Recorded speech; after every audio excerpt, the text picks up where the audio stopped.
Global skill development mission में आपका स्वागत है।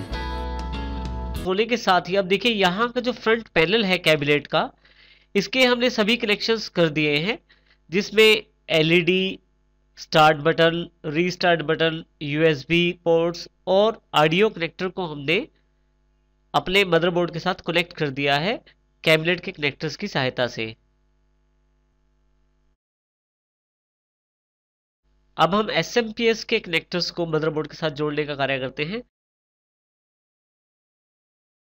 20 पिनों वाला और 4 पिनों वाला कनेक्टर मैं जोड़ देता हूं और यहां लॉक का ध्यान रखते हुए मैं इसको मदरबोर्ड के साथ फिट कर सकता हूं। यहां देखिए सबसे ज्यादा जरूरी है यहां लॉक का ध्यान देना। बिल्कुल इसी तरह से लॉक यहां पे भी अवेलेबल रहता है। अब हम इसको फिट करके देखते हैं। यहां देखिए आप इसको फिट करने के लिए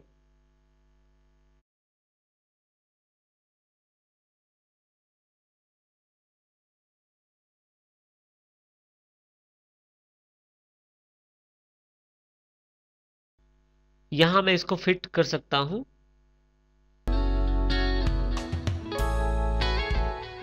देखिए इस तरह से आप इसे इसमें फिट कर सकते हैं। इसी तरह से जो छोटा कनेक्टर आपके पास अवेलेबल 12 वोल्ट सप्लाई के लिए, जो सीपीयू के पास की सप्लाई है उसके लिए इस जगह मुझे इसको फिट करना होता है कुछ इस तरीके से। देखिए यहाँ पे मुझे यहाँ इसे फिट करना है और यहाँ पे इस तरफ मदरबोर्ड वाले जो कनेक्टर है उसमें लॉक दिया गया है और इसी तरह से मेरे पास लॉक अवेलेबल है जो 12 वोल्ट का कनेक्टर मेरे पास एसएमपीएस के द्वारा अवेलेबल हुआ है। देखिए यहाँ इसको प्रॉपर्ली फिट कर देते हैं और इस प्रकार से आप जो 12 वोल्ट का जो एसएमपीएस के द्वारा कनेक्टर अवेलेबल हुआ है उसको यहाँ फिट किया जा सकता है। जब हम कैबिनेट के अंदर ये बोर्ड फिट कर देंगे तो उसके पश्चात हम इन कनेक्टर्स को प्रॉपर्ली फिट करेंगे।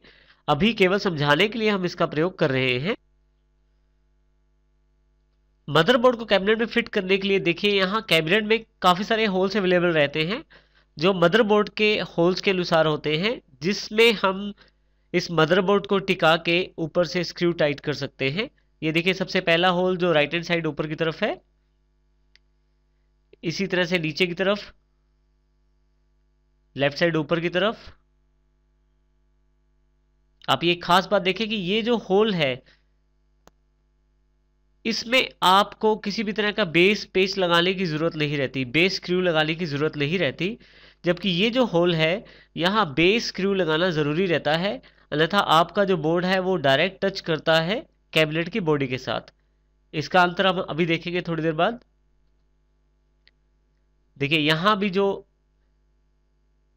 होल है उस पे भी हमें बेस स्क्रू लगाना जरूरी है। देखिए इस तरह से काफी सारे छेद हैं जो बोर्ड के अकॉर्डिंग रहते हैं।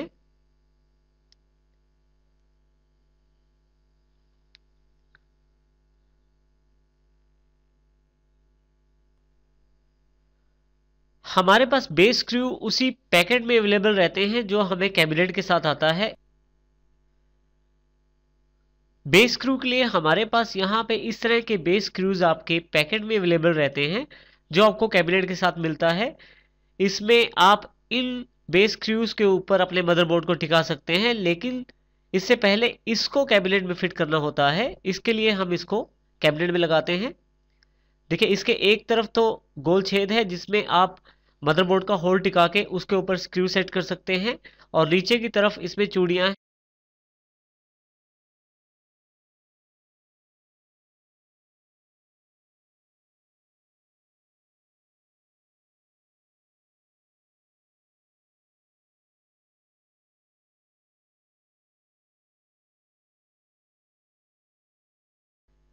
इस तरह के स्क्रूज को आप जो होल हैं, जो बिना बेस वाले होल हैं वहां लगाते हैं।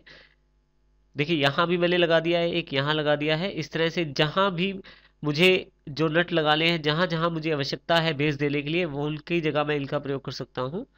यहां ध्यान देने वाली बात यह है कि ये जैसे हमारे पास पहले से ही बेस्ड स्क्रू लगाने के लिए जगह दी गई है और एक इस तरफ उभरी हुई जगह है, तो इनमें हमें ये स्क्रू बेस स्क्रू लगाने की आवश्यकता नहीं रहती। अब हम बोर्ड को इन बेस स्क्रूज के ऊपर टिकाएंगे। देखिए यहाँ पे होल है, इन होल्स के अकॉर्डिंग ही कैबिनेट में जगह होती है और इन होल्स के अकॉर्डिंग ही हम बेस स्क्रूज लगाते हैं, जिसपे हम अपना मदरबोर्ड लगाकर उसको ऊपर से टाइट कर सकते हैं। हमारे पास मदरबोर्ड का गैप भरने के लिए पीछे कैबिनेट की तरफ गैप रहता है, उसको भरने के लिए हमें मदरबोर्ड के साथ एक पत्ती अवेलेबल रहती है। देखिए इस पत्ती को जब मैं यहाँ लगाता हूँ तो सभी पोर्ट्स के ऊपर ये बिल्कुल सही बैठ जाएगी, क्योंकि ये इसी मदरबोर्ड की पत्ती है और इसी के साथ अवेलेबल हुई है।